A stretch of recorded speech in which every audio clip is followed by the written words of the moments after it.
MC Katsi ate yalina kuyibwa 210 nene bamwa extra time natuka 220 emyaka emirala 2 manyi kuba okubeera ngo ina self importance olowooza industry eyimiridde ku ggwe toli muyimbi toli producer toli writer toli chi you are not a king maker oli ku mase y'abantu atali ku mase y'abantu alina okubeera nga wampisa nnyo. Katsi is so responsible for the failure of the career ya fear. Alien sabazi na masanyalaze ya galina. It took a whole entity of TV station kubanga eri ku muntu olwanya abantu omaliriza ofuuse villain nenga ate senga wamala mangu wali badde hero webuza nti emyaka gyabadde mu industry for almost 30 years tanaba kukuta kamera lwaki relevance agifunira mu bintu bibi supremacy ogiragira ganira kazindaalo samwana gwe bayise ku program aberenga akola kitegeeza toli king of the mic olutalo olubaddewo wakati wa alien skin n'ebitongole ebirala ebyenjawulo Katsi ne tumulaba nga picture ejjiramu awo Katsi sawa ntalo na alien skin ali mukulwa n'abantu ate bagamba ekiswazo omugagga kusesema ntula abaana bamukuba alien bagamba tawe tasukka weeks 2 anja kubabuuzako abatambulira ku media kimukola kirungi nnyo nze Duncan Munamitiana okuba nkutuusako program ya buli lwakuna ne muganda wange Ntambi gwendi naye nenga anja kubabuuzako buli mujo osinzira okubanga otulaba ne mbuuzako ku bantu abasinzira mu nsi ez'enjawulo abasinzira mu America abasinzira waliwo abalayo program ze waliwo abalayo program yaffe ne Jacobo nga wakagisaida dakiika zabadde nga 10 nkubire sunaga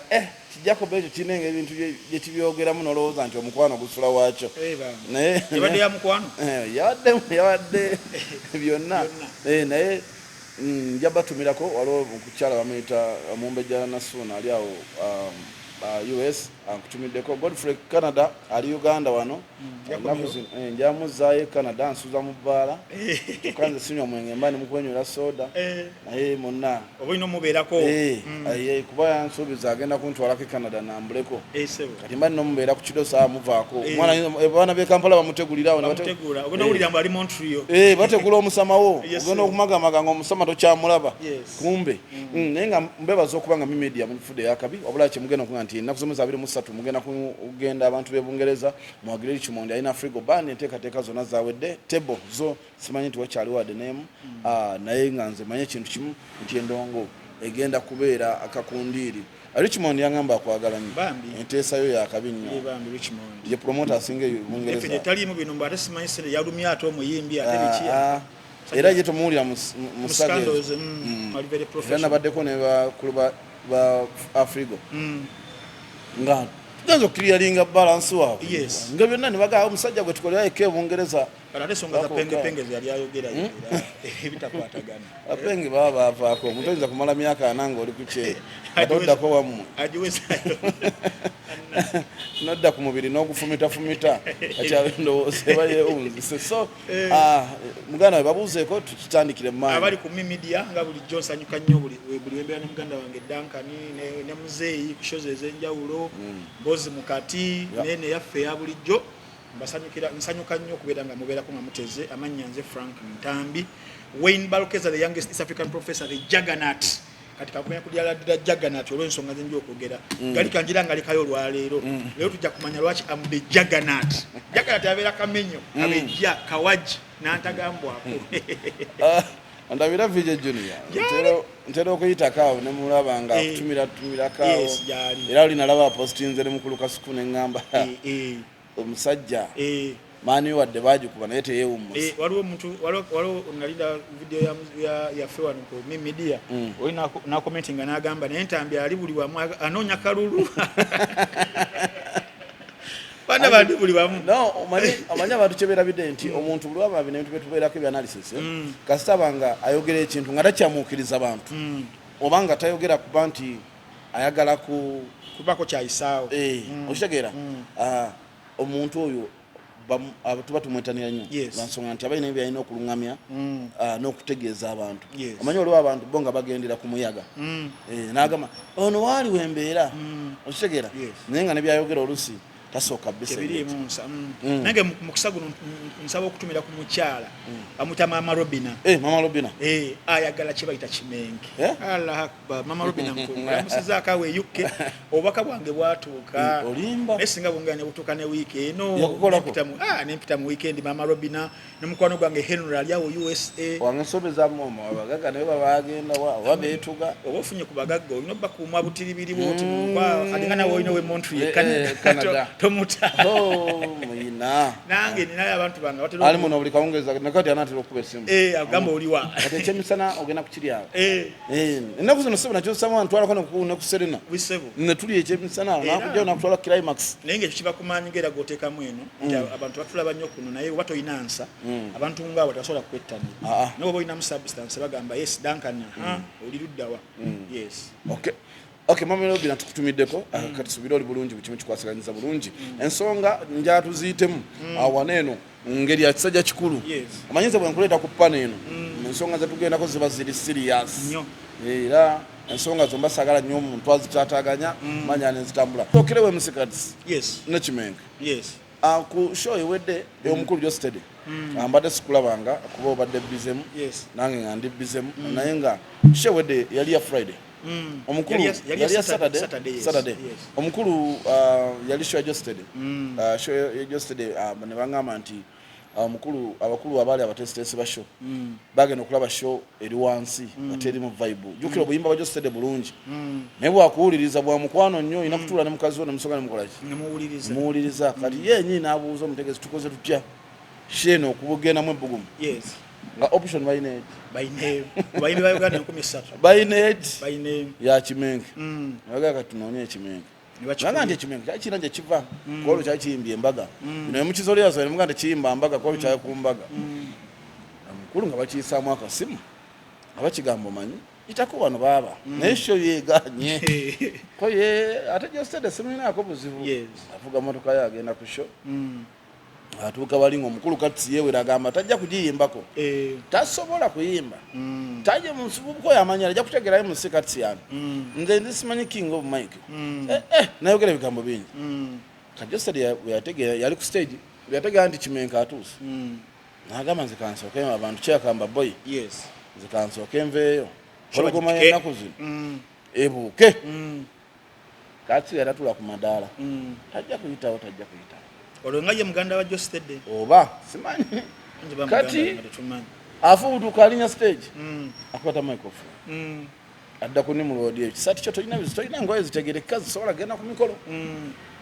odi munaye nga yenga wakimanyi jukira nimulodi ye timu kimenke tomunyumiza ategera nola bikaze kono na show muntaloze kono na era jukira nyo yamuwa budde akwata microphone atandika kwogera atandika okulanga bibatamutumye amalo okulanga bibatamutumye kanimo abuza DJ listed ko DJ omusa microphone ngomukulu ajiwayo ngatajiwayo abana waliwo akavubuka kali awo banya abana bali nsibana banene abako akavubuka ekatono kaja kamugamba microphone ngomukulu eno shosi yamwe anti kamutwalanga mwanga kati ensasa geno mukubawo golooza MC kati yali akola kirungi oba yali agezaako kuyisa muntu maaso kubanga oli bamuyise show the down era kimenke byayimba show nekola ki neyambuka kati MC kati yekyemuza nti kino yali akikola kulabisa muntu oba yenga omuntu yali amanyi wa amaanyi okusinga ali ekyo kisookera ddala nti industry yaffe ekuze mukukula ayina abantu beereeta abalala manyi buli myaka ndowooza 10 industry zonna mu nsi zeeyumunguza okitegeera zeeyubula zeeyumunguzamu kati mugina emyaka 22 paka 23 mwe mugide generation y'omuntu nga kimenke kuba tumubala nti n'emyaka 2 teginnamubuliramu bulungi kimala so abantu ababaddewo before they have to just accept ekyo tetugenda kubeera numeffe kamulujja tutukane tubeera nga tukaddiye nga walina okubeerawo abalala abajja ate nga tulina baaccommodate nga tukkirize batugaane kuba ne audience eno gye tuyayanira ffenna naye tuka ekiseera nga eyina beekooye nga atiste egamba kugina emyaka 10 tubeeko betuyiwa tubeeko betuyingiza so MC Katsi ate yalina kuyibwa 210 naye ne bamuwa extra time natuka 220 emyaka emirala 2 kyeko nti MC Katsi yalina koma mu 210 yalina koma mu 210 naye olw'ebizibu bye yalina ng'omuntu ne bagamba ate anaalyawa yamwongeramu extra time myaka 10 kati ate mu kumwongeramu myaka 10 n'agamba tekinnammalira munyongereyo emyaka emirala 10 paka 23 okitegeera kati mu mbeera eyo oyo n'afuuka buzibu omanyi kuba kiti okubeera ng'olina self importance olowooza industry eyimiridde ku ggwe toli muyimbi toli producer toli writer toli ki you are not a king maker naye neweteekako chepezo ti industry eyimiridde ku nze I think kyekiri mu mind y'abantu nga kati kuba ogenda okulaba ne mu industry yenyini ey'okwogerera MC nga ndwati bawali sawa zino abaana abalungi abazze betuyayanira naffe gye tugenda olaba omwana nga MC top boy MC akaanako in fact kategese ne show yakaawo katu kuba oba eriyo November nga 3 whichever wali abana nga easy the business ow'ekirevu agenda kujja alina program bulungi mutwe achamula abantu tayogerera nnyo mu nnyimba teyeefuula stunt muyimbi he does and executes his job very well n'agenda kati beba abaana esaawa zino abazze kati balinga nga ali mukola ki mu kusiikiriza kati mukyo yandibadde nga mukakamu ekimala n'abeera nti bakati wabeerawo obeera nga oli kukaguwa k'abantu oli ku mase y'abantu kati ali ku mase y'abantu alina okubeera nga wampisa nnyo but on the other hand akoze eki ate akyonoona bwonoonyi kati mukyo olutalo olubaddewo wakati wa alien skin n'ebitongole ebirala ebyenjawulo kati naye tumulaba nga picture ejjiramu awo because otuleeteramu element ya champion gudo omuntu kyabadde asinze okubeera nga atakula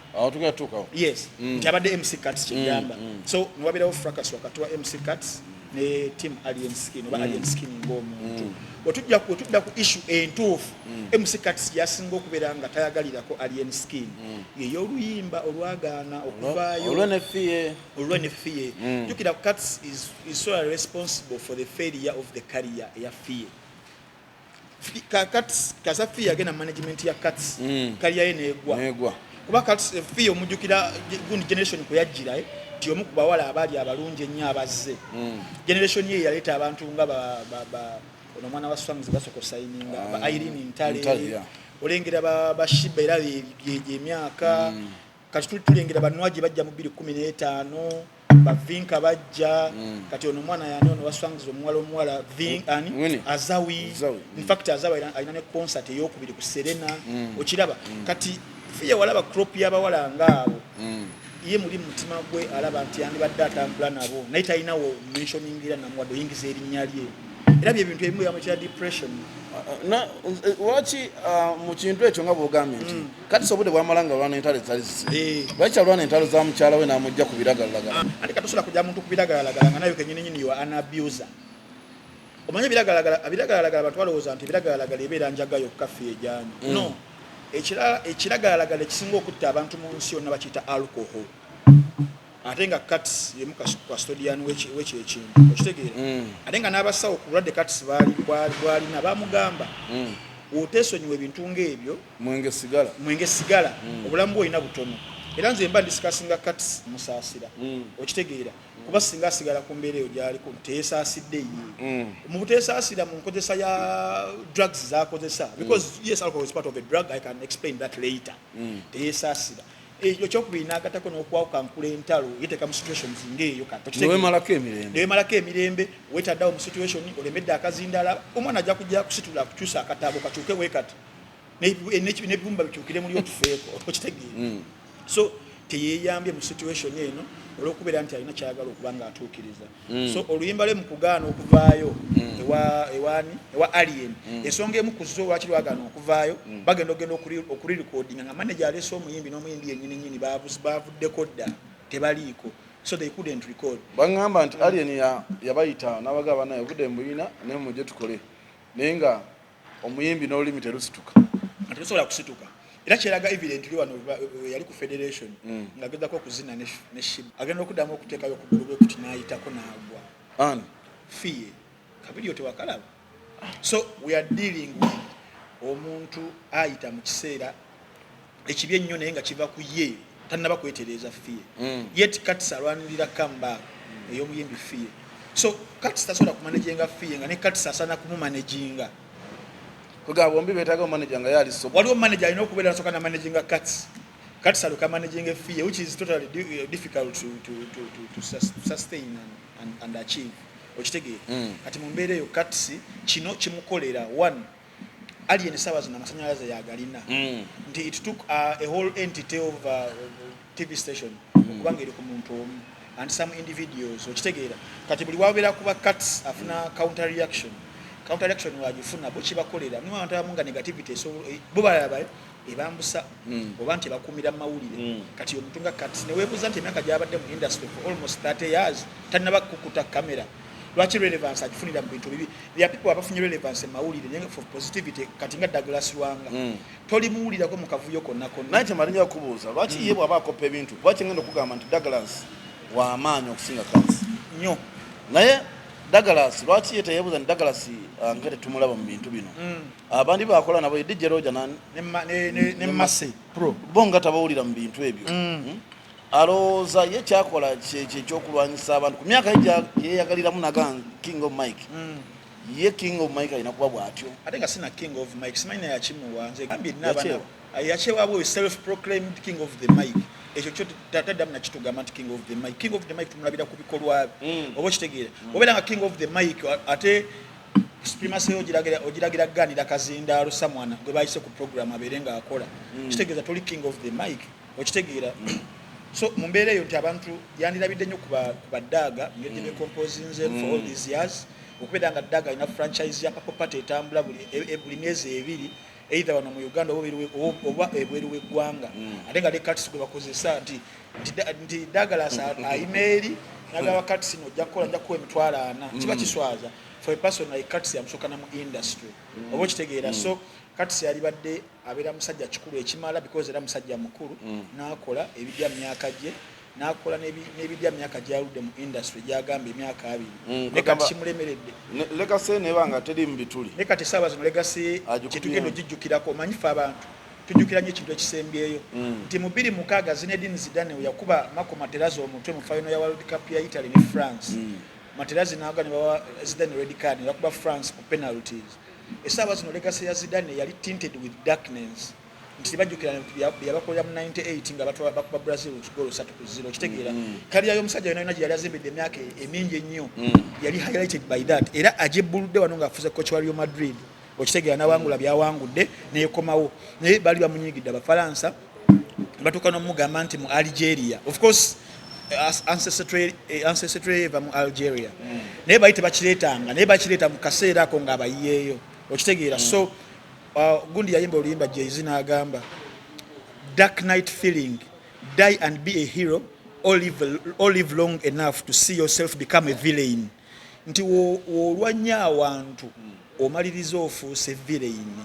naye nga ate singa wamala mangu wali badde hero kati Cuts it is high time engatta azunzi boots aziwanike waggulu otherwise agambe engatta nze yambu ne kati obuzibu ononya fallback position nga letogiraba wanze ngamba nti Cuts banga yaludde mu industry yandibadde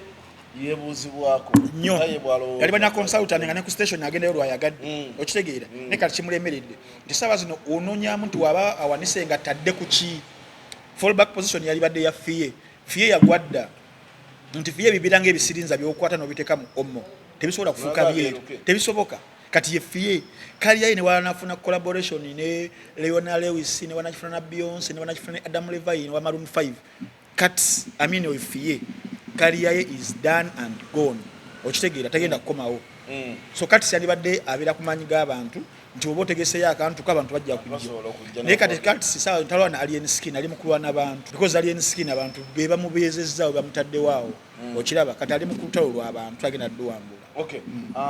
nga tuvuddeyo atuyinawo show ya champion gudo atuyinawo nezo zonna tambulira mu alien skin nti alina abantu benga abantu abagamba nti bamulwana funa mukuba nti bamulwana waliwo ebintu nti nze alien skin simukwano gwange naye waliwo ebintu omanyize ntambika sokola ekintu kirungi nga ndaba kirungi ng'ate ndaba toli selfish yes okitegeera mu mutima gwange kikakatako no support yes chekera nti omwana ono alien skin nti akutte kusiya muntu agati mugagga mundu naye akutte ekitono kyalina naga nti naye kankigabaneko n'abantu abali mu mbeera nti bwotwa champion gudo w'ebbanga liri yes yali mu ghetto nga tamanyi kyagenda kulya bambi yes n'essaawa zino n'amugjayo champion kudo saa zino omusanga mukonoza mwana wa mugaga kitegeera nti nakwata mugana wa champion kudo amugana nti okusoma kwagala nti soma wati nja kuwere paka musimya 6 abekiddako kitegeera kati omuntu ng'oyo nze muna ekyo kivaako okubankulaki ng'omuwagira musajja akole byakola alina ekivu kya champion kudo yes nibo baliwo abantu bosanga bo baliwo okulwana bulwanyi nga taata okitegeera kiva ku ki nti taata w'omwana ali eri agamba omwana wange simanyi yakubina yayogedde yikyayita okuyimba yes yayogedde simanyi omwana wange akusite parent simanyi in fact yatutte omusango ku police child abuse nga wawabira alien skin ne maama we ekituliko essaawa zino okitegeera namulabe nga alaga reference yes ne weebuuza ekisookera ddala taata omanyi ebintu by'amateeka abantu bano abantu abasinga tebabimanyi bali so ignorant kyobalaba nti ojja kwekanga ng'ogenda owabire dankani omusango omalirize ng'ogenda kusasula dankani sente z'otamanyi muwendo okitegeera ekisookera ddala child abuse what tantamounts to child abuse mu society ya Africa singa kibadde nti tugendera ku child abuse omusajja gyawabidde omwana baguardians b'omwana fena abantu we are participants of child abuse nti n'obeera ng'oli mwana muto n'okomawo okusoma ne bagamba yoze ebintu eyo child abuse ne bagamba yero olujja simuule ennyumba mugenze mu holiday bagambye genda mu kyalo mulime nga bwe twakolanga mu muteeka tuba tuligendeddemu ebira child abuse naye ate mu setup yaffe Abafirika kituyamba okuba nga kituteekateeka okuba obuvunaanyizibwa okubeera abakozi abakakaalukanyi singa obulamu bugano olina wotandikira amateeka ago bagajja mu bazungu ne bagayita directly practicability yaago negebeera nga tegasobola kukola wano kyobalaba nti ogenda mu setup n'enkula y'abantu abaana b'abazungu abo bonooneka nnyo ku myaka emito than ffe era waliwo n'olugero olugamba nti suula omuggo oyonoona omwana okitegeera ti mu bazungu n'okukwata obukwasa omuggo okugunjula omwana basobola n'okukusiba gwe taatawe naye wano mu Afirika yaffe singa ogezaako n'osuula omuggo ffenna tukulidde ku miggo thats why tuvuddemu kyetuvuddemu yes you can argue nti tosobola ku inflicting pain ku mwana kibeera kibi you can argue that but singa ogenda mu perspective y'engeri gye tukulamu ffe ng'abaddugavu n'Abafirika ne society yaffe mu ebintu ebimu bye tukola nga bituyamba buyambi kati byebyo ebimu ogenda ku act eya child protection wembeera nagigenzemukko n'engiraba nga bingi nnyo ebikolebwa ebisobola okubeera nti abantu bangi basobola okuba nga bavunaana okitegeera naye baframers abaframinga constitution yaffe mu mateeka gamu ge baakola etteeka eryo nali tunuddemu lyeteeka erikyasinza okubeera nekyekubirira ow'amaanyi ennyo erisaana okubeera nga either liggibwawo oba lirongoosebwa ennyo nti they never put into consideration ebintu nga performing arts ebintu nga sports kugamba talent okutwaliza awamu nti omwana yes bagamba alina okutandika okukola ng'awezezza emyaka 16 oba okitegeera naye wagenda bawo exception y'omwana omuto agenda okujja nti no champion gudo wa myaka 8 naye ng'essaawa eyo walina okukwatibwako ekitone kye kibeere nga kiri developed mu kubeera mu developing ebitone kiriza obagaana byogenda okusanga ng'omwana okusoma kulina okukendeera tagenda kubeera nga asomera ku pesinga yo omwana talina kirala kyakukola jukira alina officer obudde obukola rehearsals genda mu studio recording atandika kukuba shows kati ebeera special case nti togenda musomesa bino bya kusaawa 12 genda kusomera okomewo saawa 12 zakawungezo okoleho omwaka weebake so wabeerawo exception cases ezo tiwabeerawo omwana nga muto myaka 7 naye ng'ekitone ky'omupiira kitandikiddeawo nga mulina okikuza kekeero okitegeera jukira kekeero yaliwo Kampala Kids League nti abaana ku myaka 9 nga abatwala e Sweden bagenda bazanya zigothia capsules zijjukira ebyo in fact kweje emyaka olumu nga abaana basigalayo batandise basayininga okitegeera nti mwiramu cases ezimu nga ziri exceptional tuba tugenze mu benchmarkinga kuba amateeka gonna gye buva ne mulagala mugenda mu court ng'etteeka we baalikola terina exception lawyer akkirizibwa kituyita okukozesa jurisdictions nti nno mu nsi endala they benchmark ne babuka jurisdictions za Uganda nabaleta cases mu nsi endala ti mu ggwanga erya America omuyimbi Michael Joseph Jackson yali lead singer wa Jackson 5 myaka 6 ne muganda we Jermaine Jackson mu group ya Jackson 5 omwali Tito Jackson omwali Jack Jackson mukulu waabwe Tito Jackson Malone Jackson in fact Malone Jackson azalibako ne mulongo we naafa then ne Jackson oyo yenyini Michael yasembayo obuto titata waabwe Joe Jackson wa Joseph Jackson mama wa Christina Jackson tata waabwe yatuka ekiseera nga akola emirimu gino yali boxer nga akuba tata wa Michael Jackson Joseph Jackson kubera bondi yanga akubamu gundi negana career ya boxing negana naga nafuna omulimu mundeba crane lifter nga ya operating ezi kagamba aberenga abeza of family yali azadde abana mwenda n'omu afudde bambi ne yayina muganda we tata wa Michael Jackson yali muyimbiye nga yina ne muganda we Duncan akutte daya yamutandise okuba ku kyalo Makindye okitegeera ne mukuba ku kyalo Makindye nga temunafuna record deal byemukola lero climax ebayise nkyayite mujja webityo ebima ne babizze waka okubizze waka abantu niko kubeera nga babizanya abana bezuuliza talent zaabwe tata lumu agenda okukomawo nga alina kaveera mu ngalo bwati agenda okukomawo nga mukulu wa Jackie Jackson atandise okubeera nga akuba gita Tito Jackson yazina oli omulala Jermaine Jackson alina instrument gyakuba buli Michael Jackson kukaali kakyali kato ka myaka nga naawo ne Malone buli mukuzanyisa toys bote buli kubya music tata nagamba saba naona solo bajja mu mulamwa nakubira muganda we Duncan Dayas yakubira Duncan naye ewuwe jali mundeba nga batabani bababiri nabo balina instruments bali mukuba ne bakola le Jacksons soka awo nga mulimu ne baganda boli Michael uramusanga then after 2 years nga naye atandise tata nagamba katika mbere selfish bali abamuganda wange mbajjeko nyingizemba na ababiri bakola the Jackson family oba the Jackson 5 okitegeera but at 9 years Michael Jackson yafuse lead singer wa the Jackson 5 nga vocalist nga Jermaine Jackson yali vocalist kati atandise kubira nga kuba instruments at 9 years imagine ne bataliko kubira nga bakuba shows mu Makindye ndeba luddawa nenga tebana ku breaking through oba okitegeera waliwo gundi bagenda mu competition eyamanye New York eyo je balabira mu producer yabatwala ku record label ya signing nga Motown at 21 years Michael Jackson nga amaze okufumya album thirira nga ye naye yaberera mu Jackson 5 bafumya album zinga Jackson 5 eyo yani zitunda America yonna naye yetongola so lwaki ndese case ya Michael Jackson nti ekitone kya Michael Jackson imagine at 6 years nga lead singer singa amateeka because amateeka gavadda mu 18 but gamu accepting because yali atuusinga ekitone kye balina kibumbirirawo obo kitegeera so examples ngezo neza abazanyi bompira singo bolaba Pele yabangula World Cup yeso kat 17 years yali Sweden 1958 okitegeera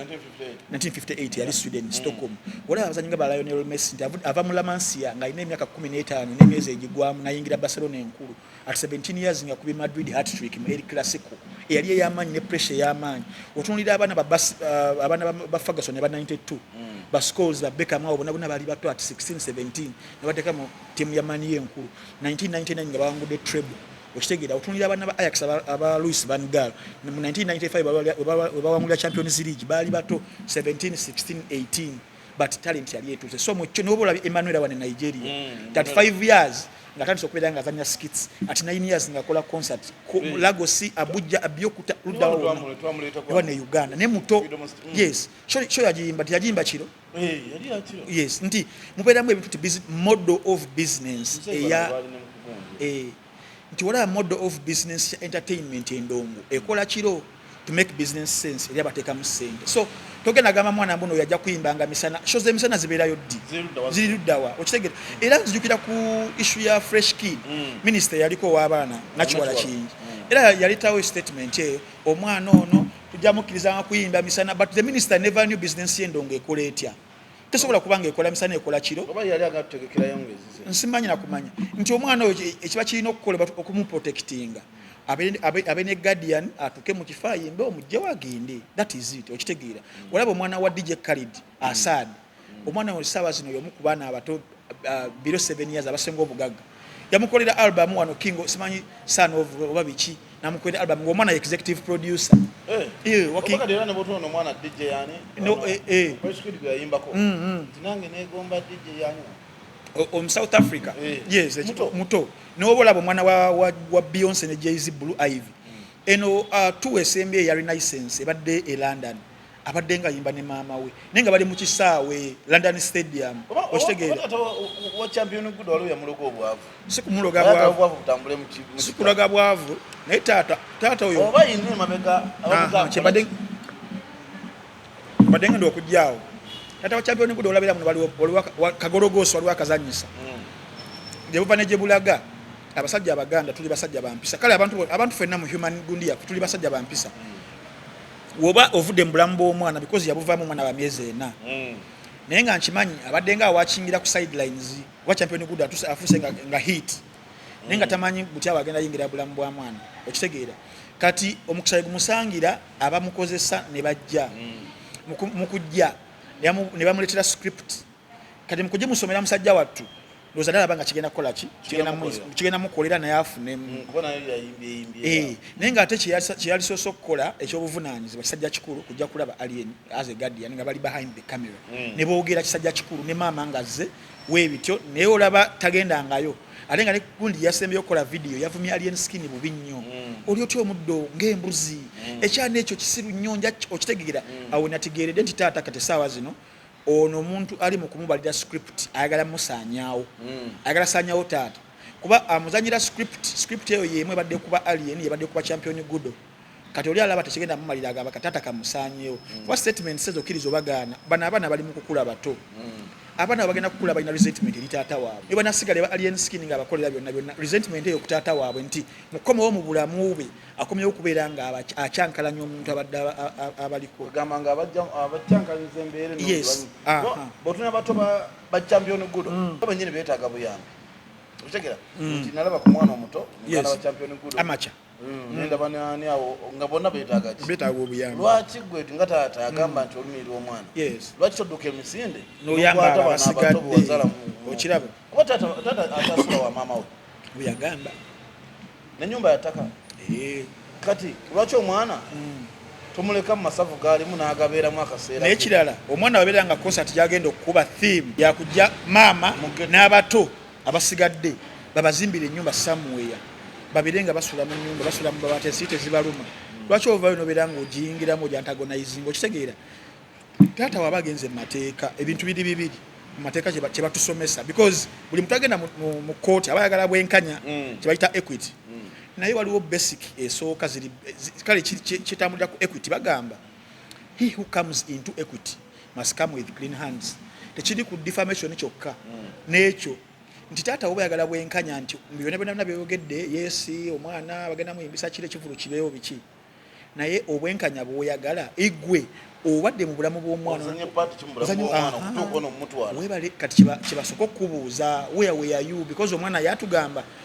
ku myezi 4 mukulu watugamba ku myezi 4 tata wakola ki wayitamu n'odduka kati kooti bagenda kukubuuza oba jjuli weebeerawo temugire emyaka 7 n'emyezi 8 where have you been omwana ono okutuuka nga ali mu bulamu obubi ennyo atuka okubeera nga guardian alien skin abajavudde namupiikinga so tata oli date tolina buvunaanyizibwa awo obeera osudde max ne bagamba n'okugamba nti where there is a wrong there is a remedy wabeerawo ekikyamu wabeerawo okuluŋŋamya nti kale katukkirize sho ogikubyemu ebituli tajajjimba muto biki bwebityo naye remedy eri bweti nti asobola ogikuba because ebigendo givaamu ebiruubirirwa byayo bibiro nebino obayaga tumuprotecting ajaba protected by ABCD but sikujjawo sho oba kitegeera so tata n'abagenze mu babuyinza baluddawa talina omusango asobola kuwangula kwa alien skin kuba nze kyemanyi nti maama yawa alien skin omwana ne mama like atula wansi nga omwana amulemeredde ng'alaba omwana yetagako amuyambako ye kubanga alaba alina abato tebalina buyambi naye n'agamba nti mukama wabaaleso nyono nga katonda agenda kunnyamba kubanza kyemanyi nti maama musanyufu nnyo kubanza kennyini siina bwe mpita champion gudo naye musanga ne pulesanga ku mutima bwenzirayo ku butambi buli obwa champion gudo obukadde n'ebisaati bye byasibanga bwati nendaba ne champion gudo wakati ayambala engato y'emitwalo 2 n'empala y'emitwalo 10 era nze mbeerawo ne nga nti mukama mulungi olaba nze nsanyuse ng'omwana si wange nga si wuwo bambi naye gwe taata w'omwana ekko lijjawo n'akasajja ku mutima anti mune kagologoosi nti waliwo azanyisa ate nga azanyisa oyo tugenda mutuukako mu maaso awo ali naggulu nanyini script bebazanya script zaabwe ali naggulu script writer mulungi nnyo ali naggulu kasozi yes okay ne kati kino tata kimulekawa tata wakigenda okumuleka nti ate ayonoonye nnyo ate wali n'okusinga wali we yabulira nti singa yabula n'atadda mu bulamu bw'abaana n'akomawo after 20 years nga abaana bali bulungi abaana bali badde okay with that naye okubeera nti no mukubula ko atokomyewo nkwagala kucyankalanya so enkolagana gy'abadde agenda okukola ennungi ey'abaana teriiwo abazungu bagamba blood is thicker than water but in some situations you rather sacrifice your blood nogamba guno ate musayi mubi nnyo tulabye abantu bangi nnyo nga baluganda balwanidde ebyobusika bakoze batolinaga kankola ebijja ewalala eno bloodline yonje esonyiye oba kitegeera katandika obulamu obulala n'abaana bange tetugenze kati mitiya naawa mbaddanka ne musaka tuvuddeyo lwaki gavumenti ono omusajja walaka bamuloga obwavu nti sawa zino bwaba tuli mu campaign yakola kivulo kya champion good ajje mamawe mu ghetto abeeko bamuteeko bamafunika business akategeera waleta nojjo okulwana ate wali badde embracing nga embracing ekyeyongereyo nogana zalo mwana mugezi kuba mama wabeera nga ali bulungi mama ngo mulinamu abaana bana kirizo bagala talina ngeri gyagenda kusembeza bbali era ajja kuyita mpola mpola gwe taata w'abaana tandikira wano tugende mu maaso mugani nti abaana kinyumanyo nga bakoze batula yes mwana nga taata alabika bamuloga bwavu aleke bangamba alina n'essabo layira n'essabo yaliriwa mama we kati oba empewo ze zimutawaanya kirabika aliko empewo simanyi nze ya frigo nekira kinjagala okubuuza nti lwaki ife ng'abali mu media muno ate tusize nnyo obukyayi kwanza nabaganda bange bendaba nga mikwano gyabwe nyendaba nga basusse kuba na tiktok gye nabaddeko yabadde yakabaata n'akyaza omukulu bamuyita nagiraba bwakyaza kayo wisdom kati akyaza aleta ne rama kali wenatuyedete ebintu byokya rama n'abuuza kaye wisdom naye kaye alien yakola ki and he didn't have any answer whatsoever olemedde ku mwana okubya omwana ku makya n'akawungezi n'olweggulo gwokererako gwonywerako kyayi alien yakola ki ng'omuntu nze gwe mbadde nsuubira akuba alien wandibadde olina answer naye answer nga tewali dda mu kunnyonnyola abantu ekyo kiba kikuleseewa nga bakubuuza answer lwaki ovuma muzeeyi naye nga tolina lwaki ovuma muzeeyi eyo answer n'ekubula golowooza nti omulabi waffe aba kimu era abaganda bagamba eryokanga n'etonnya ewezenkanya emyoyo nti baganda baffe bwe tukola omulimu guno gwe gumu nti olumu babadde bawagikiddwa bangi bayita okuzizika n'okuwagika olw'embeera nagamba Duncan katumutwalira awo olw'ensonga atwogerera kino na kino na kino ku sayidi eri kati olaba nti oyo muganda waffe abadde alina sayidi gye yeesigamako ebaddeko abantu abayitirivu kati abantu abo ebiseera ebisinga n'ojja n'oyogera nonsense naye nga tobakubye wabula ng'okuba oli the oppressor quote in quote they will tolerate you and they will love you for just oba kitegeera kati kaliyawo obeera ng'ogizimbidde ku ekyo nga tolinayo kirala kyanjawulo nti tuba tukwambaza enkofiira endala nti katugenda kudisikasinga kintu totale kirala tekiri ku politics tekiri ku musajja w'emagere ogenda kuddamu biki byogenda okuba nabyo nti teyeteekerateekera bulamu obwo after politics kwa politics ye n'ofuna musajja nga avudde ku bibye n'agamba banaye obwavu bungi nnyo omusajja musabira atuluzako obwavu biki it is sentimental ku muntu awulira because naye obwavu abuwulira era jaga musajja naye yayogedde bulungi yes yayogedde bulungi because that is the reality nti okudiscussinga politics wa Uganda tekikwetagisa kumala genda ku mwezi si rocket science ebidi basic you can come and utter them out and someone agamba by the way yogedde obo kitegeera kati kyawukana nnyo kuzina ensonga endala oba ogenze ku performing artist gwe tusinga fena okugirako mu cameraman bintu bingi nnyo byosobola okonsideringa byona okonsideringa nga tonakwogera abantu abaliwo betuweereza ffe tweteekamu kino mufu abasinga obugezi n'okutegeera nedda ffe just tulina bubeezi platform naye abantu abali eri ate batusinga okutegeera emirundi gyonna oba kikati omuntu oyo ng'ategeera ng'ali wabweru wa kamera gwe ng'oli mu kamera booti buli lwojja bwoti n'otunulamu making sure si gwasinga okutegeera era they are going to judge you ku kyoyogedde oba kitegeera kyova olaba ogenda mu comment section ey'omukulu oyo abantu batandika okwebuuza abadde annyonnyola ki nga tetubitegedde oba kitegeera ali musale samanyi sale musale wenagendayo ne mugamba simanyi lutirwankejje jjajja wange olwavaawo nantwala mu helicopter nantwala wa Museveni namugamba ono ye muzukulu wa Lwankejje kati Lwankejje olwavaawo nengula ekawala wemala ogula ekawala ate enkoko yange nezaala embaata mu kuzaala embaata nenfunamu embwa nnya kati n'olwensonga eyo Bobi Wine ensonga lwaki agenda kutwala obukulembeze akutte ebintu byonna nabizazinga nakunzikanga taddewo Bobi Wine gwe genda mu buli comment section because luli abantu bali bamuleka naye kati essaawa zino abantu obulumi bwe balina na lwaki baviirayo abantu ngaabo nti wano mu kuleeta bakulera bulezi we bati ngawayi tetulina kyakukola weewaffe kati obuzibu obwasinga okujja nti omwana ono mu kujja alien skin abantu baali bafunye the second coming of Jesus Christ oba kitegeera nti waliwo void eyaliwo omwana n'agijuliriza omwana avudde mu ghetto from zero ng'abantu bebaziba bamwambusa amadaala omwana oyo alien skin anzijukizaamu firimu bagiyita Slumdog Millionaire nti omwana yava eri kasasiro n'awangula loto no one could know family yali njavu biki kati alien skin nti no one could imagine alien skin nti myaka ebiri agenda kubeera nga ye fastest growing artist in Uganda essaawa zino he is oba kitegeera so abantu stories ngeza alien skin zikwata ku bantu bangi nnyo because bangi abamufaanana kati mu mbeera eyo abantu abagala alien skin they are very sentimental and emotional for his cause singa ovaayo n'obeera nga omutunuzaamu omudumu gw'emmundu oba totunuzaamu alien skin oba otunuzaamu bana abantu abalala that's why be bavuddeyo ne babeera nga balwana entalo zino kati omukulu oyo tovalaba essaawa zino bagamba naye twali twamugumiikiriza atukasukira amalusu bamoderator abasuna okitegeera ate agaseeko nekino nedda tekijja kusoboka naye lwaki oba ofiira ku muntu anti kati n'omukuba wiiki esooka n'omukuba omwezi ogusooka okukuba si issue osobola okukuba omuntu with facts with ekintu ekigamba banna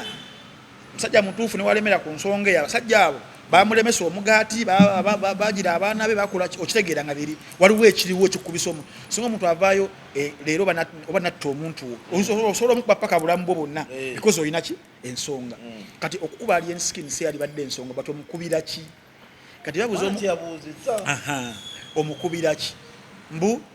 yali ali ku interview ya Tamale mbu ayogera atya mbu firebase takolerangayo ku firebase eno fango kati awonsobi Chekyali ekivumo nti kati gwe bansobi tebansobi ebena statement to clarify it was a clarity oba kitegeera kati ye mu ndowooza ye nekifuuka kivumo ekigenda omukubya omusajja okitegeera ekintu lwaki omuntu lwabajja nga alina kyayagala okukola oluusi munnayuganda gyekiraba yeesigama nnyo ku ludda lwa president Kyagulanyi anti yeesigama n'akwata akati nanti munnaye waliwo nkuyite kutya that thinking etali ntuufu nti abantu bonna abagala Bobi Wine they can't reason which is not right people reason oba kitegeera nti gwe ojanga kyolina mu mutwe gwo nti njabbalimba kino they won't care no byakyuka era omuntu akyusa ekintu ekyo alien skin nti n'olutalo lwe bali mu people power nga bannakigwanyiza abalimu because not all nti bamya omugaati n'abalina ensonga zaabwe zebalwana n'abakozesebwa wabula nga beekweka mu people power baleeta ekintu okubikka abantu amaaso nti olutalo lwa people power yonna yonna tujja tulwana omwana abantu bonna abali people power ne bagamba nedda tekiri bwe kityo omwana ensonga ziri ABCD twagala Bobi Wine waffe tubelievingira mu people power as a movement tubelievingira mu struggle but tubelievingira mu alien skin nga artist era waffe era bo abantu nga bagamba we can accommodate both tewaliwo mbeera ya kulwana kati abantu abamu ne bagamba tekisoboka oyo sitaani asigalire eddala eri kibamuteekako ffe tubeere eno kati obuzibu obw'ekirungi kyakyo nti benyini bebeekulamu ne bebeekuba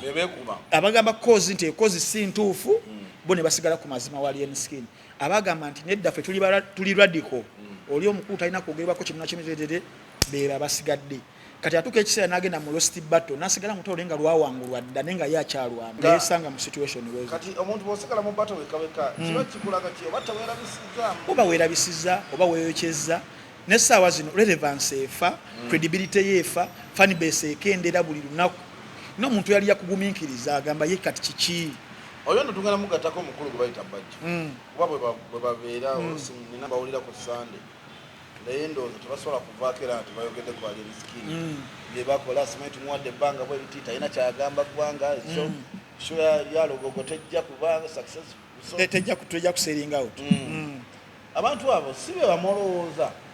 andi kati omuntu watuukirawo manya abantu beera naye nga twalina emize gyabo kasobola n'omuntu nga talina kyakoze obeera ng'okirako omulogo osingako ne ku mulogo oba okitegeera kati okitegeera omuntu ng'ali ku kozi ya mwana muto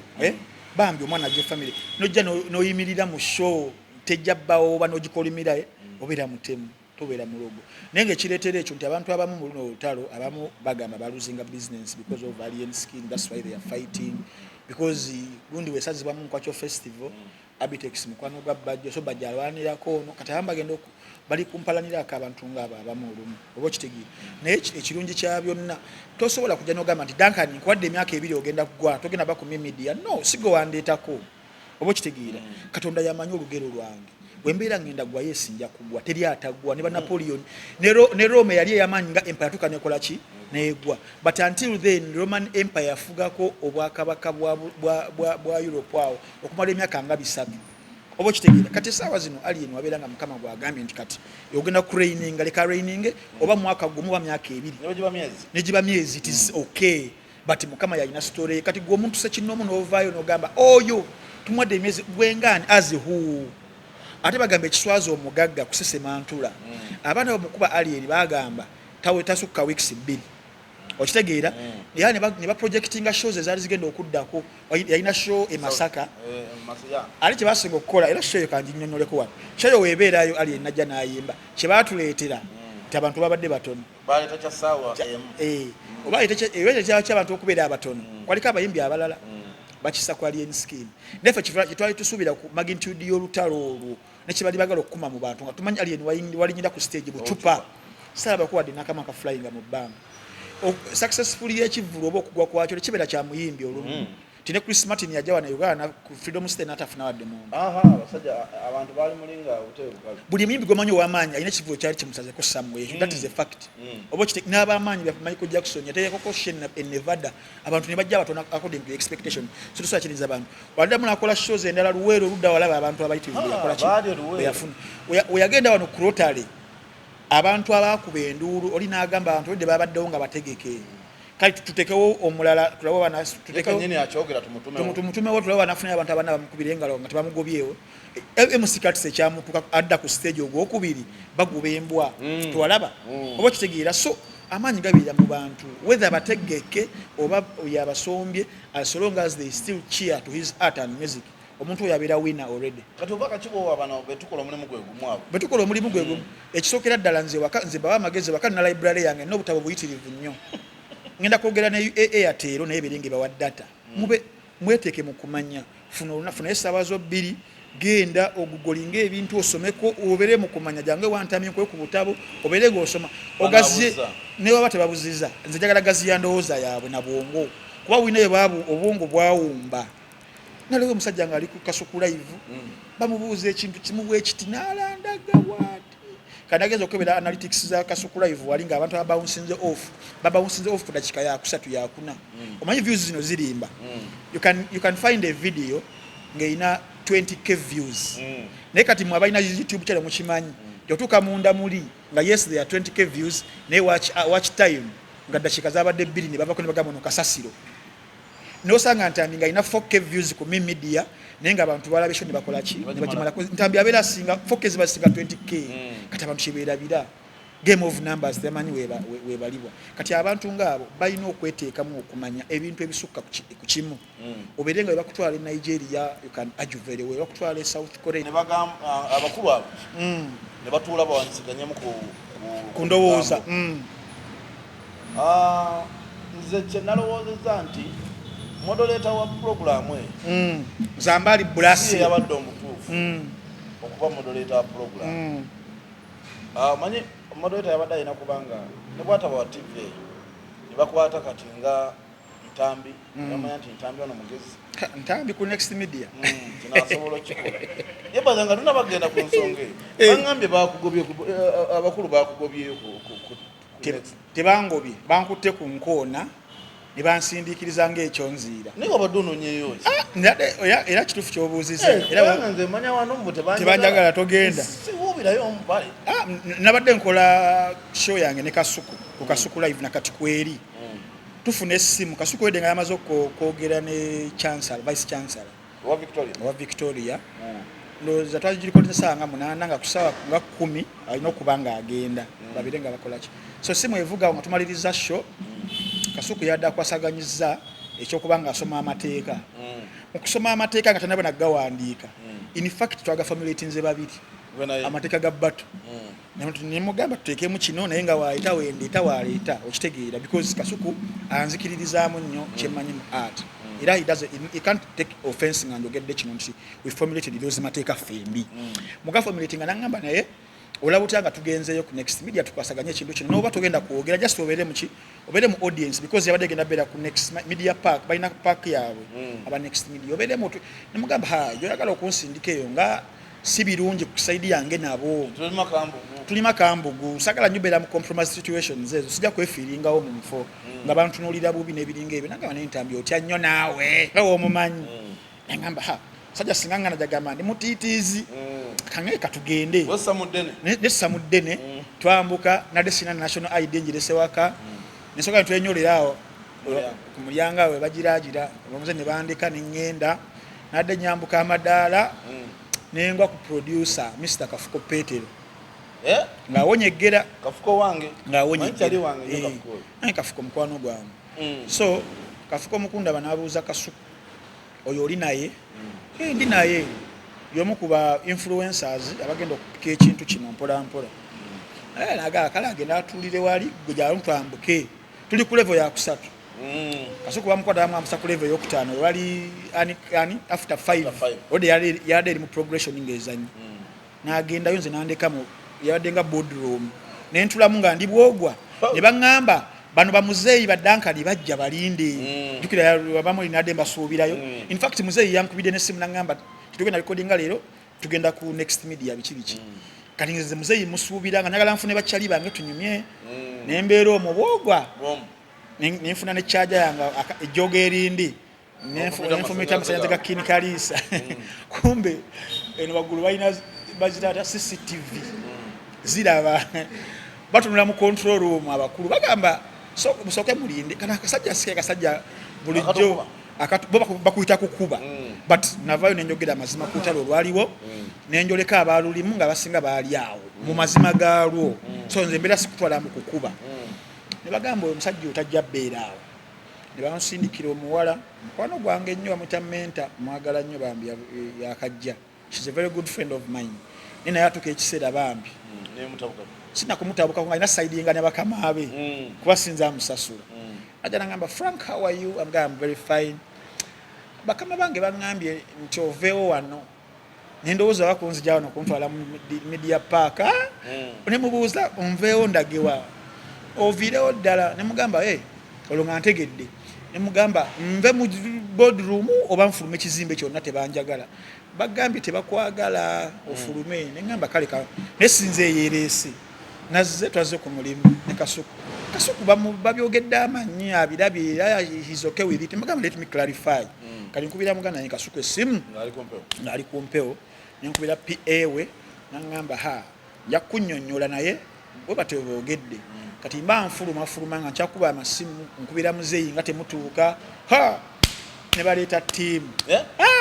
bakufulumyanga mwa Kafuko Petero yennyini head of production entertainment ne assistant we Kanyama Sniper owakasaale bonna bajje bafulumye ekyonziira oyo nonze mutima nga nkakasiza nfuluma sigenda gaana I'm a diplomatic person ne batonjagala wantu n'ogamba sisobola gaanirawo because bakutwala mu mateeka basobola okugulako emisango criminal trespass biki yes so mu mbeera eyo ne banjogerera ebigambo biyitirivu nnyo platform yaffe twagikuwa mu kugikuwa nobeera ng'otukuba kati ate weereese ku the same platform ne mbagamba nesaaba kuba nsonga zaali ABCD nenga they couldn't listen ne bagamba tetukulinako buzibu negenda ne mbagamba ate mwabataninaako buzibu lwaki mu n'ensonga ezasibukota ensonga ez'abatabula nti navaayo nenjogera nti omuntu eyali emabega okukuba alien skin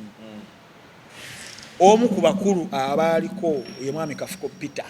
and ne wantwala mu court Kafuko Peter ne wantwala mu court. This is not defamation. I can say this exact words you said nga tuli mu break eya Anikat Sabula ebigambo byayogera nkyabijjukira bulungi nnyo byayogera ku alien skin na lwaki ogenda mufiirako. I can say them. I know journalism law, I know everything. Okitegera. And it was evidently displayed. Because tugenda mu court oline yewakana musikubanga kwa alien skin nga tujja shows za producing ezalu after the incident eyo. Kugenda mu ghetto kunonya tata wa champion good ataliyo. All the stories tuzileta into consideration. I have lawyers abalungi. So mumbere eyo wembayo nenjogera omanyize mu analyzinga sina side date ensonga as is era mukogera amazima mfiriddamu emikwano mingi na it is very okay than okujja n'ennimba singa nnimba ngenda faana koma musajjawo nti okebera mu comment section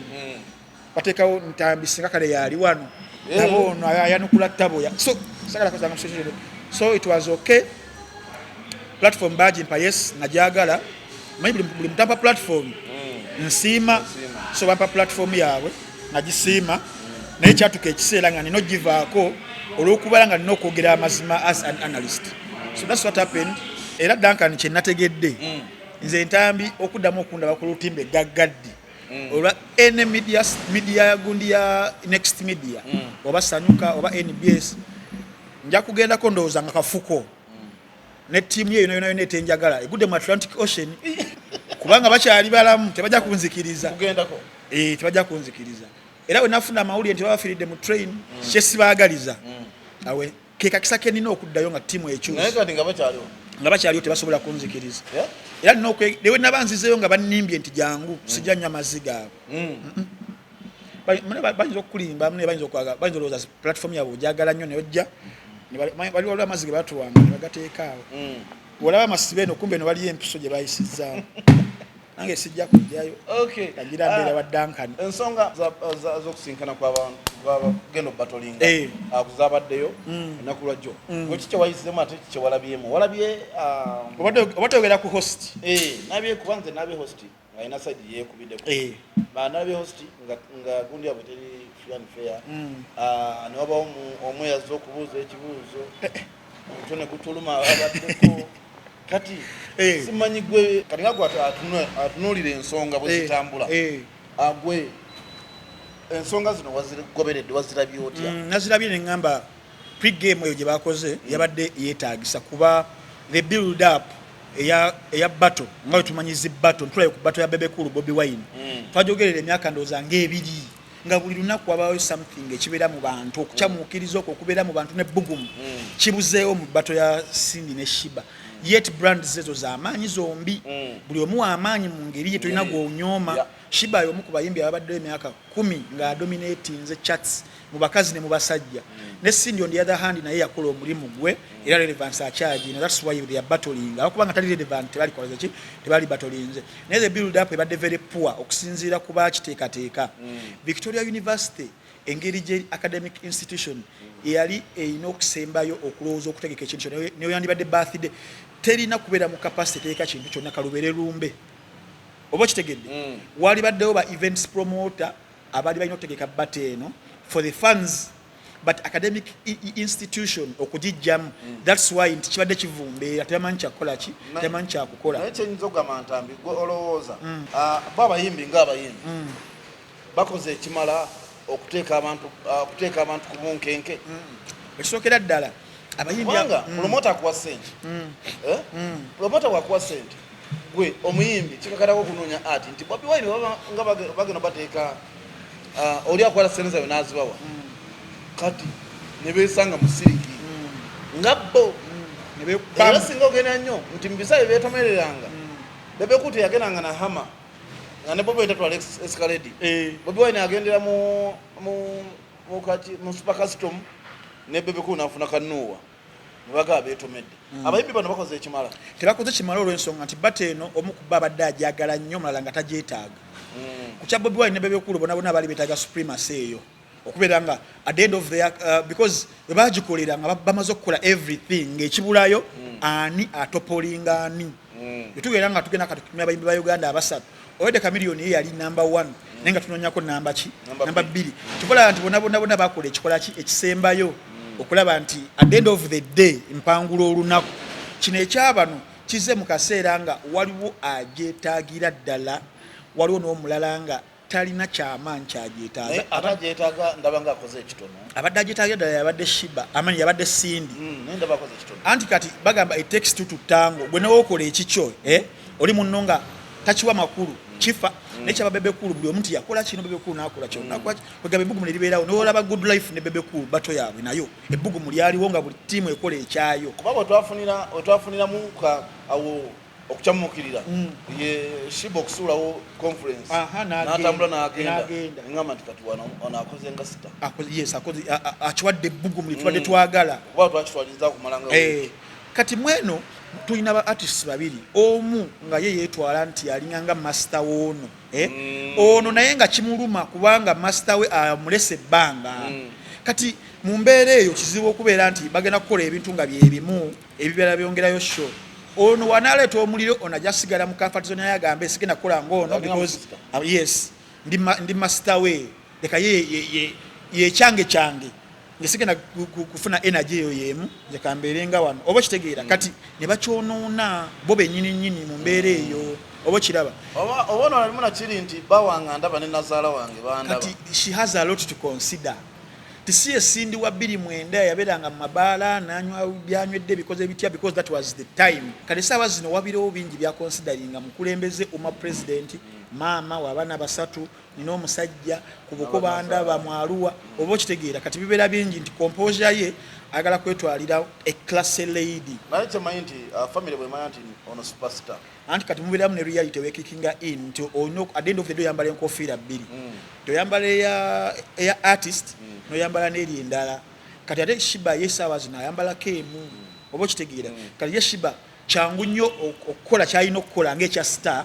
oli ye n'agamba na consideringa bingi nnyo and before you know nga moment evuddewo oba kitegeera kati otugenda ku pre-game nga yebagiyise yes yabadde yeetaagisa kuba tewabadde bugumu abantu be balonze okuhostinga Kasuku did his job very well in respect yalina mu industry engeri gyali comical mu ngeri gyali presenting ebintu catching attention y'omuntu on the other hand Blasio Mukasa nti wolaba next media yonna because beba partners bebafunye era nga balina kwefunamu muntu mubbo era yasooka bafuna a campus on Douglas Wanga ne yafuna n'omuwogganyi na Zahara Toto and before you know nga tufunya akatale akechibuye kali wali ku Victoria University so they never wanted a repeat of that they wanted a calmer situation and someone had a sort of fitting a description yabadde Blasio Mukasa obo kitegeera nadala nga balina kuchuzinga mu baabwe tubola Blasio yazze n'ateekamu gundi ze ziri zakolesa mu barometer expiry barometer bagita batyo show y'Oluganda ya politics kasameme buzo n'obuzeeri twagenza okulaba nga yes 2 hours oba 1.5 hours tubafunyeko bona kitwagala okubafuna kyetabafunako luli nti luli it was just a market ono ayogera oli n'amubakira ono n'ayogera oli n'amubakira ne bayita abayaya babuuza ebibuuzo biki ekitegeera ne kifa kati kino nze mu ndaba eyange Blasio mu kusookera ddala yasoose n'afiitinga bulungi omulimu wabula ate yakyonoonyemuko wakati nga olaba alina sayidi yakola ki gyaliko naye ate naye mu butamunenya nnyo sayidi yabaddeko eya shiba ye sayidi esinga erina okubeera nga ekwatibwa n'obwegendereza kuba yamakinga sheeyo either to flop or to happen oba kitegeera kati ajja n'obumbejja obwo nga alina okukwatibwa because kimu bibiri yabadde ayogera nti ono nze amukomezaawo show yabadde yange nze amukomezaawo oba kitegeera kati nono Blasio akipiikinga mukko alenga ne tumulabako ebbanga mbadde mugoberera nga tiimu nnyo shiba oba kitegeera ng'omuntu kati sometimes fanboyism ekikinga in kati yakikinze in abeera fanboy neerabira omulimu ogwamulese though tiyakyonoonye nnyo kale oba kitegeera yakigezezzaako so disappointed nsindi okutuuka leeti neera yakikoze nga kigenderere kuba luli shiba yatuuka leeti kati yali taagala abeerewo nga ye buli ssaawa yalinda student yenga wala student we kade yamukoze ka revenge najja late nenjagala nnyo Shiba composure ye mukusooka gundi yasoose segment esooka yayogedde bulungi nnyo ne respect gye yawadde nga Cindy nga mwebaza oba kitegeera bulungi kati ekyayononekedde nga Cindy atuse in the building Shiba dala banga mulimu okumujoga ozereti oba kitegeera bagala sebo mbinjeko obuyinja so Shiba nabera a bit more not I wouldn't say aggressive but I think yadagala okubeera nga mukwata muko that's why watu sekiseera nga Shiba ye judge ye jury yabuuza ye panelist oba kitegeera Cindy namukubala yini waliwo gundi yagambe Shiba this is an intellectual debate Cindy namugamba but you are not an intellectual okitegeera dressing ya Shiba yabadde very okay as compared kweri oba kitegeera yabadde very okay yabadde bulungi yakutte time ebibuzo bye yamubuuzizza ekyasinze nze kinasinze okwagala ebibuzo bye yamubuuzizza byonna nti you go out there n'ogamba sina talent but defining a success Cindy n'agamba success ye muntu okubeera nti ekintu kyalimu akijjamu sente Shiba n'amugamba exactly kyene mu kukola akijjamu sente nzijjamu nnyingi n'okusinga ku ggwe that is a fact nfunye abawagizi bangi okusinga ku ggwe that is a fact otugenda mu game of numbers views ku streams ku YouTube biki kwegamba nga otugenda mu statistics Shiba abitingani Cindy nga ekye yekosa kiri kimu talent kuba yatuse namwimbira n'akayemba ndi mwebirungo oba kitegeera nenga Shiba agamba kimu sina talent kali nga wogamba naye kati gwe wa talent nga gwagamba talent lwaki tonsinga mu bino na bino kitegeeza kyonzalayira atenza abantu kibasinga okola ki okunjagalako oba kiraba but Cindy composed herself very well mujaddamu ebibuuzo because Shiba was a bit assertive okuba ko bayagala okumukamulamu era yabimukamuddemu wesaagadde wabadde wamu nti Cindy yazaabaza omuzannyo guno nga ina wayagala boxingira Shiba because nga begambye nti Shiba ina bya boxes nyingi za ticking Cindy za ticking oba kitegeera otugenda ku hits Cindy Shiba ticks otugenda ku success that is in terms of sente zojje mu shows endorsements numbers everything bakubukinze ludda wanachi Shiba still ticks atenga bibisinga okukola mu music industry kati Cindy yadda asobola okukubira Shiba wabadde wamu mweno aspect one eya marriage kyobola bayagambe nga yakatuka n'agamba mbadde mu traffic olw'ensonga nabingi byenkwasaganya baana musajja biki olinga watuddeawo okiraba ne watuuka ekiseera nga babaza akantu nti omukulu Prince Prince teri amuyisa ku stage ajja hey babe Prince adeetaaga okujja ku called you ani yakuyise Prince okuyo oba kitegeera so bakibala nga ababiri because Prince abatamanyi history we he's a performing artist, he's an actor nti amanyi ebyo byonna so asobola okubala omuzanyo nagamba ngenda beera mu character bwet yeeyiseyo bw'ati awo hi babe kati oli mukazi wattu nakyeyombekedde bambi kati kifusindika sigino eno mu bantu abalina abaami baabwe laba supporting husband laba oli talina nafuna musajja oba kitegeera namala nakola ki naddayo era Cindy yamugambe wano tuli mu kumanyagana nti ogenda kuleeta buli omu Shiba tuli mu kumanyagana ogenda kuleeta kyadde kimwe kati nga boga nti akita wano byabadde bijjira wakati akayaye kamupyompyo negawaite ebyaddala mweno bato tugenda ogiddamu before the performance Shiba manyi okusinga Cindy oba kitegeera Cindy yalinze wamu kisaawe wayinza omuprovingira mbu music nkusinga but tugenda ogenda mweno concert mweno show nga Shiba amanyi byagalina gonna kati mama ina okubala ennyo aberenga tabaleka nnyo in terms of showbiz that's why omwami alabika nnyo ne ku weekend wano esimu ya Shiba webuza aruwa omwami alabika nti yagifunye oba yajja bakifesa abaje twebuuza oba ayina ab'eripanda balina aruwa ayinza okuba ayina eggaali atalina ggaali gy'ayina ate usoma omuntu abatisi kwano makine tumanyi nti omuntu wakuba akasima z'okubira muze eyo yali stand nga baagala kuyingira kino kintu kyonna nga amawulire gababuze naye ebyaddala singa kibadde kisoboka nga tewali kipapya nnyo Prince teri kimupapya yali esonye ensonga z'abakazi ne bazeemalira naye abafuuse mukazi oba okitegeera tulabye abantu bangi nnyo beefs nyingi nnyo Beyonce ne Rihanna beetwala tulira ba Jay-Z nga zze twabalabako obakitegera because this is utalo lwa show business art ku art kati gwokuyo taata w'abaana biki no kolako kyosobodde jangu omuwerekere omutuuzaawo ddayo otuule that participation yokayo kemala but okuinvolvinga obereko kyo adding wali ku platform nga wali nze nganze ndaba yasuseemu abaganda bagamba nkole mpoomye nalunga yakoya mayoni okay nga tumaliriza bato yonna ko lwencha agolaba egenda kugwetya yes nga gwo mulabi w'ensonga ekisookera ddala Shiba bambuziza what we are going to expect from her yabagambye kimu sigenda kwefuula kye siri ngenda kuleeta kyembadde ndeeta just nkyongeremu nga vibe oba kitegeeza tagenda kweka kanyombo nagenda kuyimba live nti awomereze ajja kujja ayimba live we katugambye ku 10 akweko ba 50% ku vocability yes but agenda kuwa ekiri extra ekya entertainment agenda kujja outfits ze azina amazina ge zibayiro monsi zaani biki fani we aberenga ye ali catered for ali entertain okitegeera so mwekyo tugenda mu bintu bya mirundi ng'esatu tugenda mu ani agenda okusinga mu kino na kino tulaba anamala ko nga wina ekisooka ani agenda osingo leta abawagizi singa tuba twawuddemu I believe Shiba agenda beatinga Cindy mu bawagizi abangi tugende mu kyokubiri I don't know agenda kosa set ye muntu abagenda okuba ebyuma be bamu babulu magenda ita set bwe magenda kuba nababe I think awo Cindy asobola okubeatinga waawo mubalesaawo abagenda omukubira ekyokusatu bobe nyini enteekateeka yaabwe egenda kubeera etya naddala ku stage presence tunagenda ku vocability stage presence nti oba oli waba ali ku stage agenda gicommandinga atya who is going to command better stage that is abakubira ebyuma gwawo kati no creating ne ba fans I think I've seen ayinza obetinga okko kuba experience agina nnyo obo kitegeera ekyokusatu anagenda okwentertaining at the end of the day abantu aberenga banyumiddwa that is Shiba for you ajja kubetinga tugenda ku vocability tewaliwo question I've seen ajja kuyimba ayimbe nebitayimbika aberenga angel agenda ye kuyimba ng'ennyonza ekyo kyote kirina ko question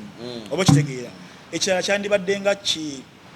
ndowooza labye ebyo bigenda okubeera nga bikola naye shoje yeneggwera I think tejja kuggwa bulungi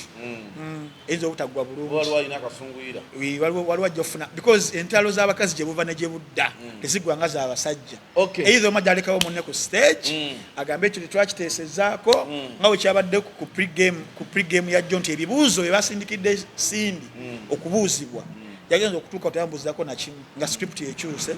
yatama kubeera nga mukalabakalaba ng'obwana bw'omusota yadde agenda kubiibwa nnyo but she composed herself better nabeera nga adya mu situation Ntambi nga tugenda okuba nga tuwunzika nja tutumireko ku mukulu Kalanzi Ivan Kalanzi Sports Center asangibwa ku Room Street California Plaza ground floor room number L49 akutuusako buli kikozesebwa mu byemizannyo buli kimu tandikira ku ngatto wansi socks shorts saati gloves wewe nanga leo na timu y'omupiira yagalabya bikozesebwa everything nga kyamizannyo Ivan Kalanzi akiri mugambe nti yampa t-shirt ya Manchester United bukyala kuwa Man United gobanga y'omupiira era gwotukubya tugenda kuwa ogwa Aston Villa naye ekinsinga okunyumira nti buli agulabako agamba mata olwo yatagumpa $10 mwatano ne mugawo wayindeka akuleke ate kuliko number 1 Lutalo 29 tugenda awo Lugogo mpozi kyembadde yabidde nga kikakatako nakusomeza 29 yes tugenda twagenda David Lutalo Lugogo cricket off bino tebiri mu mbwani asinga obula yeke nyini ng'omuntu endongo emugimanyi omusajja gwe mmanyi mu Uganda omu ku batono nga ategese nga takola kabadi ogendayo lwakulira music we ebyo mwatagenda kukola bwati tabana bubadi tayinayo wadde oyo ne papa Misa Kisemakula ba Juliana Kanyomozi Morris Kira bamulaba tewali kabadi konna bagenda agenda okuyimbayo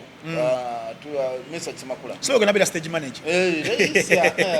sebo ngira kubeera wali eringa emirimu njikola onokiriza MC Cat tugenda abala bentumira bagana afa bamu no watch abakutuzako filimu zonna enjogerere ku mutimbagano ogenda ku Android oba iPhone downloading application yaabwe oba ogenda ku mutimbagano www.munowatch.com n'obasasula emitwalo 3 buli mwezi n'olaba firimu zonna mba VJs bonna abalala baganda nga front view property consultants akukusako buli kimwe kyoyagala mu property. Oyagala gula nyumba, oyagala gitunda, oyagala ttaka, oyagala ditunda, oyagala nyumba ya kusulamu nti apartment, oyagala room ya kukoleramu a business, baganda banga ba front view property consultant n'asembayo yesula birungo. Ndabye ku nkoko yasula birungo. Muzeyi sajja kwadde enkoko sula birungo musajja enkoko ye yetuuse bulungi nnyo era gwe wena wenali oyagala okulya enkoko empoomu mu kwota mu kiro mu lusaniya mikolo gyonna birthday mbaga kwanjula weekwate kimu sula birungo asangibwa Wandege ya kukatale. Enamba y'essimu gwe kozesa yange 070 87 09 59 kanjiddemu 070 87 59 8709 yes 870959 0701870959 bona benjogeddeko osobola okubeera ngo bakwasaganya ne Jibuke fashion ategese fashion for charity ng'ennaku z'omwezi mu 7 December Oktober Center muganda wange Jibuke fashions yes. Okay, njamu kujjukizaako nti Jibu ye musajja eyantungira akasuuti akalungi ubali eri kugondi nayambala embozi mukati olw'embozi mukati anniversary era yatungira mukulu mawa n'atungira ne gundi yatungira abamu abaali awo era y'omukulu Jibu kwegauddayo okebere ku mboozi yangambye alinayo charity ayinayo shonga ya charity fashion for charity Tobani Center nga mu 7 December okay kale tuwe tumwagire muganda wa febe kimutambule bulungi anze Duncan magamba nziramu bagamba 29 tugenda kubera ko cricket obo ane David Utalo jangu tulabe ku ndongo ne kula mani njagala kula mani tugenda kumulaba jangu labe ku ndongo ya ddala jangu labe ku muntu akuyimbira nawe nogamba nti weewa era nabamuwerekeddeko cream egenda kubera ekyenjawulo tugenda kukola ne session ya live band nga bo ababayulira live band twagala ate kuddamu ngana fe babalita aflatinge asobola CD mwina CD ya CD bagenda baoneka session ti aba CD bajja kuba obudde bwabwe then tudde ku live band kuba toyinza kwata papa message semakula omuyimbise hard disk maka CD tezikyaliwo toyinza kwata omukulu aba Juliana muyimbise Maurice Chiria kati kiso kati abantu nayesigana kubera manyi mujje ne Duncan lwaki sobola okubanga mulaba endongo eyaddala lwaki abantu bafiringa offended ngo throwings amanya gabagenda okuba CD mali nayo erinnya y'omuyimbi wengenda okwogera wadde agamba abagenda okuba hard disk